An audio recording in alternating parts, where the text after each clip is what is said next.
Hello, how are you?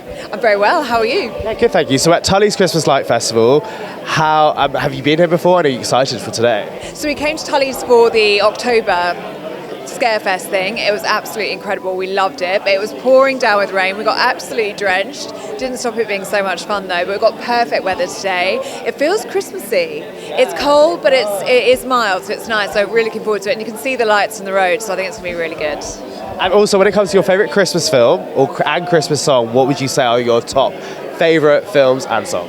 It's got to be Mariah Carey, hasn't it? Queen of Christmas. So that would be my favourite Christmas song. And then my favourite Christmas film, I like The Grinch. Is that a bit weird? No, I love The Grinch. I love The Grinch, and people always say that I look like the girl in The Grinch. Taylor Momsen. If I was to have my nose up a bit more, I'd look a bit more like her. So yeah, The Grinch, and I also love Home Alone. Who doesn't love Home Alone? So Do you have any Christmas traditions as well? we actually need to start Christmas traditions. We've just bought our home, just moved in, so we need to decide what that's going to be. We're going to put up our tree this Sunday. I think putting up your tree the last weekend of November is a very, very good idea.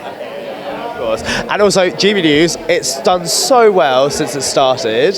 How does it feel to be a part of that family? It is incredible because we are the number one news channel in the country now, have been since July. So how many months is that now? July, August, September, October, no, 5 months. 5 months at the top, so that's incredible. I think when we started out, nobody thought that was going to happen. I mean, they hoped and prayed it would, but here we are. I mean, not even 5 years old, and dominating. So it's really, really brilliant. It's so good to be a part of the breakfast show, and it's so nice as well when you see people and they just say, look, we switch it on in the morning with you guys at breakfast, you and Eamon or you and Stephen, and then we just keep you on throughout the day, keep on the channel. So it's so nice that people just have us on in their cars or in the lounge or in the kitchen. Such a nice feeling. Why do you think the GB News people have turned on to GB News and turned off like shows like BBC and ITV? I think GB News is different because it's got warmth and a bit of personality with the news. I think that's what people want now. I mean, if you're going to switch on the news in your lounge when you're, just chilling out, or maybe you're making the breakfast with the kids in the kitchen, you put on the news,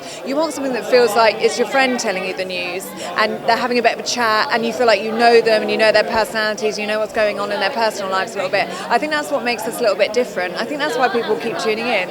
You've also had great guests since the show started, and also quite challenging ones. You just did Rachel Reeves.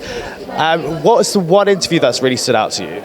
I think it was really interesting talking to Rishi Sunak just before he actually had just called the general election. And we were like, what are you doing? Why are you going so early? So that was really fascinating. Fascinating talking to the Chancellor yesterday, just after the budget. Obviously, it had been very, very unpopular, that budget. Only popular, I think, with about 3% of people, the polls are saying today. So we were like, what was that about? But then I've worked with the likes of Peter Andre. I was working with Peter Andre for 3 or 4 months on GB News, and that was just incredible, just doing really fun stories with him. So we do everything from the fun celebrity stuff all the way up to the Prime Minister and the Chancellor, and it's such a privilege to be able to speak to anyone and everyone, really. And also, lastly, before you go, Patrick and Emily have just had their baby. Have you met the baby? And what's it like having a new member in your family, in the GB family? I saw Patrick the other day and I was like, how is Emily? They did bring the baby into the studio and I wasn't there. I think we were away on holiday, so I have missed seeing the baby, but they are just the loveliest couple and they've got the cutest baby, and we just wish them the very best of luck. They're like the GB News first family. Thank you so much, and I'll see you inside. Such a good chat, thank you.